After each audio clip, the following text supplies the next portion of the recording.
আমরা যখন ছোট থাকি বাবা মা আমাদের অনেক যত্ন করেন, ভালোবাসেন। এই ভালোবাসার পিছনে মূলত কাজ করে তাদের নিজেকে ভালোবাসার বিষয়টি। তখন আমরা হই তাদের বেঁচে থাকার অবলম্বন। ঠিক মা বাবার বয়স যখন বাড়ে আমরা তখন চিন্তিত হয়ে পড়ি। আজীবন যে তাদের কাছ থেকে পাওয়া যত্ন, যে ভালোবাসা শেষ হয়ে যাচ্ছে না তো? আমরাও তখন তাদের খবরাখবর বেশি করে নেই। মূলত নিজেদেরকে যে আমরা ভালোবাসি তারই বহিঃপ্রকাশ করতে চাই আমরা। মানুষ মাত্রই নিজেকে ভালোবাসে, অনেক সময় অন্যকে যত্ন নেওয়ার মধ্যে দিয়ে।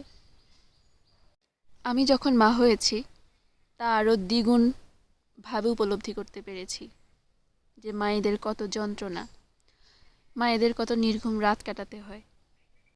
একটা সন্তান মানুষ করা, দায়িত্ব নেওয়া কত হাহাকার, এর সাথে যে কত চোখের জল মিশিয়ে আছে তা হয়তো বা পুরুষদের ক্ষেত্রে জানা অসম্ভব।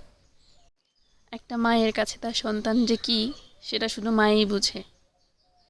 সেটা পৃথিবীর অন্য কেউ বোঝার চেষ্টাও করবে না আর বুঝবেও না। একটা মায়ের কাছে সন্তান, সব সন্তানই সেম। একটা মায়ের কাছে দু চোখ কখনো হতে পারে না, হয়তো বা পরিস্থিতি বাধ্য হয়, এতটুকুই। কালকের সন্ধ্যায় অনেক পিঠা খাইতে মন চাইছে, পরে মাকে বললাম যে পিঠা বানাও। কালকে মা অনেক কাজ করছিল, কিন্তু তার মুখে নাটা শুনি নাই যে পারবো না বা তুই করে খা, এটা সে বলে নাই। বলা মাত্রই তাড়াহুড়ো করে পিঠা বানাইতে চলে গেছে। আমার মায়ের হাতের পিঠা আমার কাছে বেশ ভালো লাগে। তার চিতই পিঠা বা পাতলা চিতই, ওইগুলো আমার কাছে খুব বেশি পছন্দ।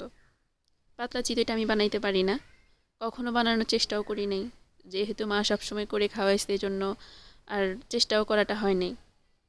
এদিকে পিঠা বানাচ্ছে আর আমি বলতেছি যে আমি নারিকেল ছাড়া পিঠা খাবোই না। এরপর এদিকে মা তাড়াহুড়ো করে নারিকেল নিয়ে নারিকেলের খোসা ছাড়ানো শুরু করে দিছে। নারিকেলের খোসা ছাড়ানো আমার কাছে দুনিয়ার কঠিন কাজ বলে মনে হয়। এটা আমি কোনো দিন পারিই নাই, অনেক চেষ্টা করার পরেও পারি নাই, এজন্য আশা ছেড়েই দিলাম। আমার মা যতদিন পারে আমাকে করে খাওয়াবে, এই তো। পরের মা নারিকেল কোরানো শেষ করে ফেলছে, আর এই যে এখন আমাদেরকে পিঠা সার্ভ করতেছে। এদিকে গুঞ্জন, বাবু, আমি অপেক্ষা করতেছি পিঠার জন্য। আর সাথে ছিল কাঁচা রস, খেতে অনেক বেশি মজা ছিল। আর কাঁচা রস এত ভালো ছিল, এত মিষ্টি ছিল। এবছর পিঠা খাওয়াটা অন্তত সার্থক তো হইল।